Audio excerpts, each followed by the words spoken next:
senang sekali diundang oleh Pak Indrawan dan rekan Pak Arief untuk menyampaikan topik yang sebenarnya untuk perbankan akhir-akhir ini cukup hype begitu.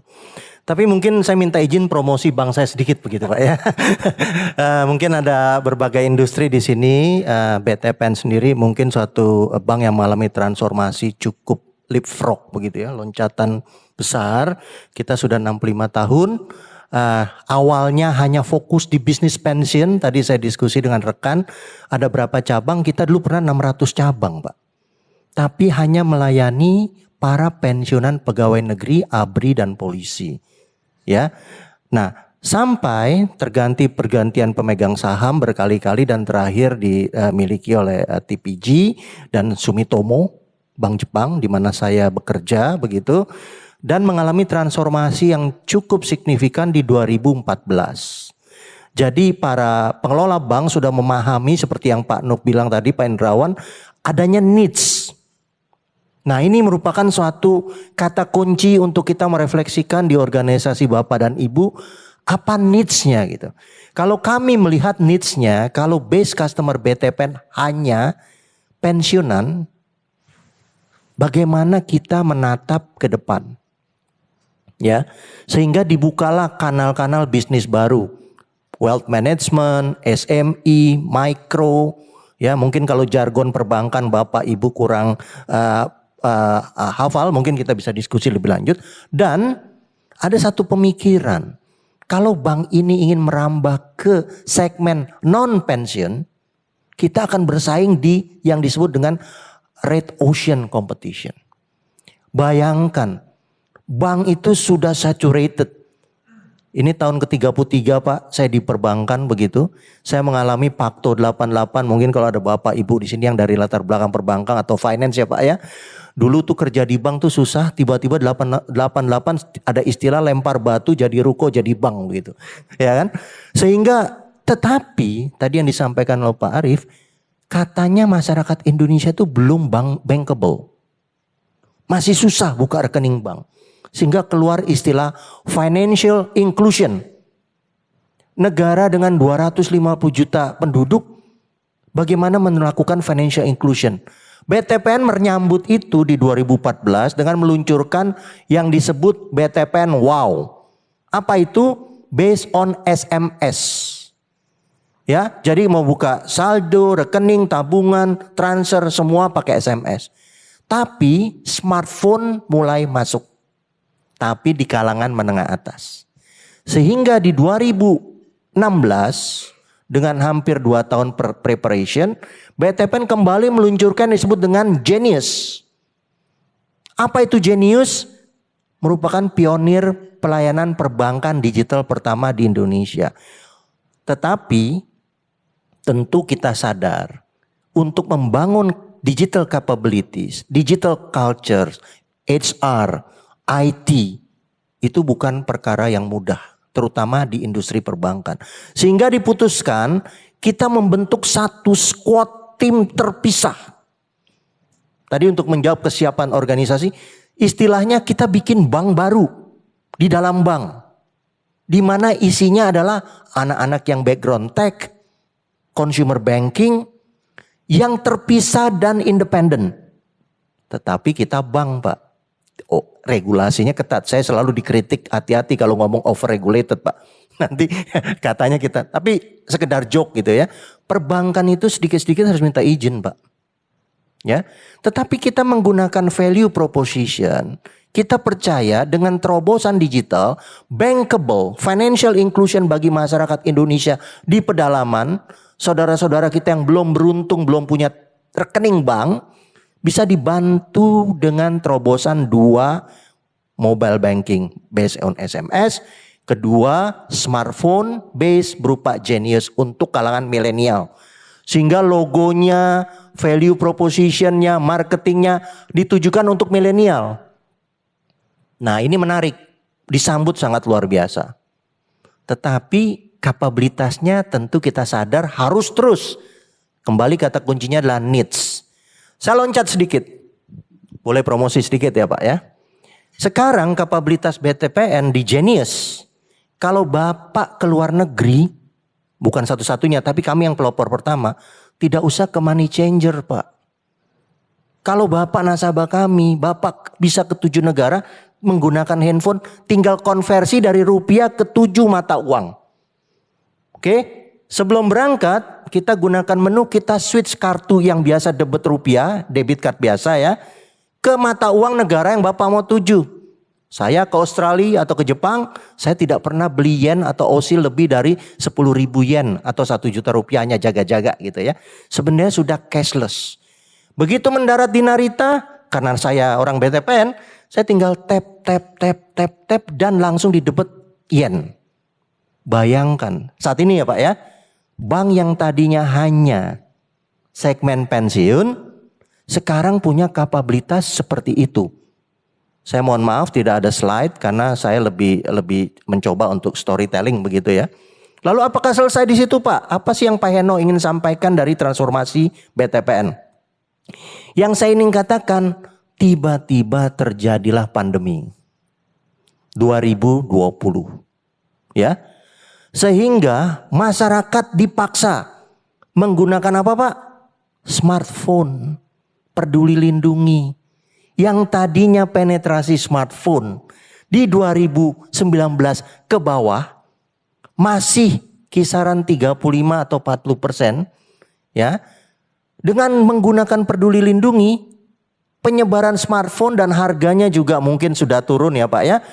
Datanya kalau saya tidak keliru, saya kutip hampir 90% sekarang warga Indonesia memiliki smartphone. Momentum itulah yang menyebabkan digitalisasi di Indonesia meloncat, termasuk di perbankan. Siapa yang mau antri di bank pada saat COVID? Saya ke bank itu dibatasi, masuk ke bank hanya 2 nasabah, pakai masker 2 lapis, yang lain disuruh di luar Pak. Nanti yang 2 keluar baru boleh masuk. Betul kan? Buat kami sudah beruntung. Saya tidak tahu, saya tidak ingat terakhir kapan saya ke bank Pak. Terus terang. Sejak saya menggunakan Genius, sekali lagi promosi ya Pak, mohon maaf. Apa yang tidak bisa dilayani oleh handphone saya Pak? Mau buka account sekarang di bank, cukup dari sambil tidur-tiduran atau sambil mancing gitu ya, kalau hobi mancing, atau bagi pekerja tambang ya, sepanjang ada coverage itu mohon bantuan rekan-rekan dari Pak Arief ya Pak ya. Nanti ada katanya Elon Musk akan bikin gitu. Bayangkan seorang pekerja di tambang di Kalimantan misalkan. Dia pertama kali kerja mau buka rekening, dulu mungkin 3 jam. Harus ke kota cari cabang bank. Sekarang tinggal apply, download Genius, KYC menggunakan KTP, upload link dengan Dukcapil, oh betul warga negara Indonesia, alamat jelas, biometrik foto, 15 menit keluar nomor account. Selesai. Lalu apa yang dia mau lakukan setelah itu? Semuanya melalui handphone. Transfer, deposito, pinjaman kalau lagi kepepet, kalau sudah menjadi nasabah kita, tadi disinggung, digital bersandingan dengan data analitik, golden source. Kita bisa tahu income-nya berapa kalau payroll-nya melalui kita. Sehingga kita bisa kalibrasi kira-kira debt service ratio-nya berapa. Saya butuh uang untuk masuk rumah sakit orang tua saya. Tinggal klik Genius, kita siapkan dana cadangan. Kalau dia profilnya grade A, limitnya makin tinggi. Semudah itu Pak sekarang perbankan. Bayangkan transformasi yang kita lakukan melulu hanya untuk retail banking. Ke depan kita juga berpikir melayani korporasi dengan digital banking dan paperless. Bapak Ibu sekalian, mungkin sedikit klasik begitu ya. Kalau dulu kita ke bank, dari rumah kita naik, saya kasih contoh pensiunan kami. Harus naik angkot 1 jam ke cabang terdekat BTPN. Antri 1 jam.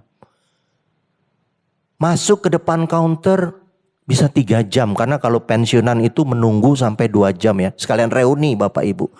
Dan kita siapkan coffee break, cek darah segala macam, tensi. Ya, dangdutan sedikit kadang 3 bulan sekali.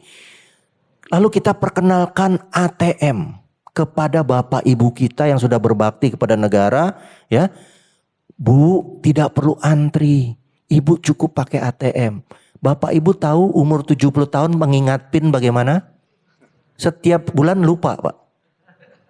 Tapi kita terus edukasi. Akhirnya 3 tahun mereka biasa menggunakan ATM. Tinggal kita berpikir nih. Ke depan para pensiunan yang sekarang umurnya lebih muda. Kan sudah biasa pakai smartphone kan. Apalagi sejak COVID. Betul kan? Mau masuk mall harus pakai scan. Kita juga memanfaatkan satu saat. Pensiunan pun di segmen BTP akan menggunakan Genius. Nasabah mikro bagaimana? Jangan underestimate. Pedagang, kalau Bapak Ibu keliling, saya sering keliling ke pasar tradisional istilah kita, atau ke Jogja di Borobudur, banyak kopi klotok di pinggir sawah. Bayarnya mau cash atau pakai P gitu ya. Sekarang BI mendorong QRIS nasional. Jadi apa yang terjadi, transformasi di perbankan di Indonesia itu luar biasa karena didukung oleh 2. Regulator dan satu lagi kesiapan nasabah kita untuk menerima. Ini juga kata kunci menurut saya. Saya selalu bicara dengan rekan-rekan digital banking di BTPN. Pak, ini fitur bagus. Pak, ini fitur bagus. Saya katakan bagus menurut siapa? Kuncinya adalah customer. Ya. Contoh, saya ingin katakan kita meluncurkan kartu kredit bulan September 2022. Saya katakan kartu kredit sudah crowded. Sudah susah, walaupun tiba-tiba naik lagi sekarang Pak Nuk. Saya nggak tahu 2 tahun terakhir ini. Tetapi kita bikin value proposition berbeda. Kalau dulu Bapak mau menutup kartu kredit karena hilang, telepon call center sambil gemeteran dan keringet dingin gitu ya. Mudah-mudahan belum digesek. Sekarang nggak usah pusing Pak, pakai handphone Bapak matikan aja kartu kreditnya, selesai. Kalau Bapak mau memberikan ke anak Bapak dengan limit yang Bapak atur, dulu telepon. Sekarang tidak usah Pak, dari limit handphone Bapak geser. CVC-nya tidak ada Pak, adanya di handphone Bapak. Jadi produk perbankan pun mengalami transformasi yang luar biasa. Ya, nah begitu juga dengan investasi. Kalau dulu mau beli sukuk yang lagi populer, Bapak Ibu saya yakin punya semua, atau membantu pemerintah melalui ORI, cukup pakai handphone Pak. Tinggal pindahkan dari dana Bapak untuk beli produk reksadana. Langsung dikonfirm. Ya. Itulah gunanya nasabah BTPN Pak. Ya. Nah, yang saya ingin katakan, lalu kenapa tidak masif begitu?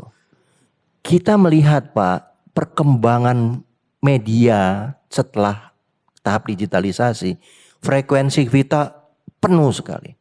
Kalau dulu, maaf kalau ada Bapak Ibu dari Unilever, kita setiap tahu ada produk Unilever baru, Sunsilk, sampo, TV-nya cuma 1.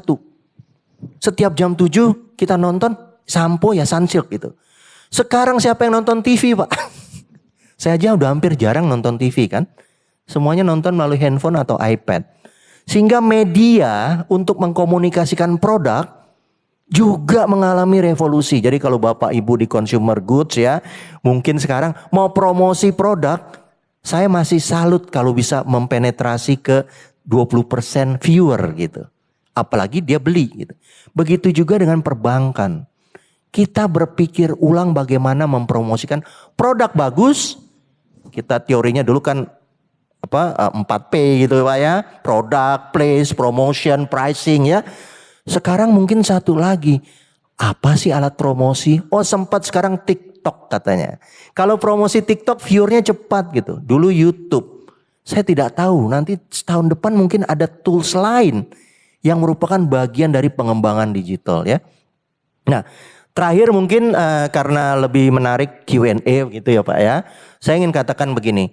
Perjalanan yang dilalui oleh BTPN dalam mentransformasi dari melulu hanya melayani nasabah pensiun, di 2019 kami diakuisisi oleh salah satu bank Jepang terbesar ya, Sumitomo Mitsui Corporation yang memiliki hampir 90% saham Bank BTPN. Lengkaplah perjalanan kami dari melayani pensiunan sampai project finance Pertamina pun kita biayai Pak sekarang. Lalu apa yang terjadi? Berarti akan ada dikotomi digital corporate yang biasa korporasi dengan digital. Ternyata saling melengkapi, Pak. Kalau Bapak Ibu nasabah kami termasuk dari beberapa klien yang saya lihat ada nama perusahaannya sebenarnya nasabah kami di korporasi gitu. Kalau mereka menggunakan payroll genius, value proposition kami adalah HR tidak perlu susah kalau nasabah Anda minta social loan, pinjaman mendadak. Kami yang handle, Pak. Tetapi payrollnya melalui kami gitu. Sehingga teman-teman korporasi sekarang menghubungi nasabahnya menjual juga Genius gitu. Ya. Kedepan menjadi metrik juga adalah apa sih sukses digitalisasi buat perbankan. Saya hanya menutup di perbankan, Pak. Mohon maaf. Pertama, nasabah tuh senang. Karena waktu mereka tidak perlu antri, tidak perlu parkir, tidak perlu setir, tidak perlu naik angkot. Artinya terjadi cost reduction buat nasabah itu sendiri. Kedua, kalau Bapak Ibu menyadari sekarang adanya BI Fast. Dulu kalau kita transfer pindah bank, Pak, biayanya 20.000. Kalau keluar kota inkaso bisa 50.000. Sekarang hitungan detik hanya 2.000 atau 1.500, Pak. Mungkin Bapak Ibu kurang sadar itu ya. Yang sadar hanya orang bank gitu. Sebenarnya Bank Indonesia mencoba memberikan layanan terbaik supaya industri itu sehat dan masyarakat biayanya lebih rendah, terutama untuk mendukung pengusaha kecil gitu. Ya. Dan yang terakhir adalah security. Nah, ini. Di 2020 pada saat terjadi pandemik, kita kesulitan oksigen, masker, jualan di Instagram. Semua beli karena panik, transfernya ke Genius, Pak. Langsung sama fraudster dibawa lari uangnya. Semua komplain. Setelah kita telusuri, loh ini ditipu. Tapi para fraudster jauh lebih jeli melihat 4 tahun ke depan, Pak. Mereka berlomba-lomba sudah membuka rekening. Sehingga kami melakukan searching melalui data analitik untuk menutup. Ya, jadi keamanan di perbankan untuk digital perlu. Kita tahu kan masih banyak kasus-kasus terakhir. Kita beruntung di BTPN kita sudah melalui itu. Sehingga customer education bagian dari OJK, nanti kan Bapak singgung soal perbankan ya, saya senyum-senyum aja Pak gitu, karena kita sudah babak belur duluan gitu.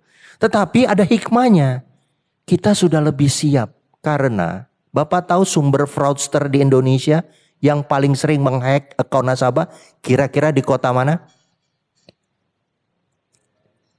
Bukan di kota besar Pak. Adanya bisa 250 kilo dari ibu kota provinsi. Artinya apa? Kita jangan underestimate digital literacy masyarakat Indonesia. Itu sisi positifnya Pak. Sisi negatifnya, kita sering terima akhir-akhir undangan. Ya, kartu undangan pakai APK. Begitu diklik langsung bisa meretas data handphone. Sekali lagi, digital successful digital story Pak. Itu terdiri dari beberapa matrik. Tadi sudah disampaikan dengan sangat bagus oleh rekan saya dari Microsoft ya Pak ya. Apa manfaat digital ya kan. Dan yang terakhir kalau moto kami sekarang dari bank pensiun ya. Bertransformasi Pak. Kami bangga mengatakan bahwa BTPN adalah bank digitally. Saya tidak mengklaim saya digital bank. Silakan teman-teman yang lain. Tapi kami bank digitally. Berperbankan secara digital. Karena tujuan kita akhirnya adalah seamless. Nasabah datang cukup pakai handphone, apapun kebutuhan Bapak Ibu terhadap produk perbankan tidak usah keluar rumah Pak. Cukup dari kafe favorit Bapak. Mungkin itu penutup dari saya. Terima kasih.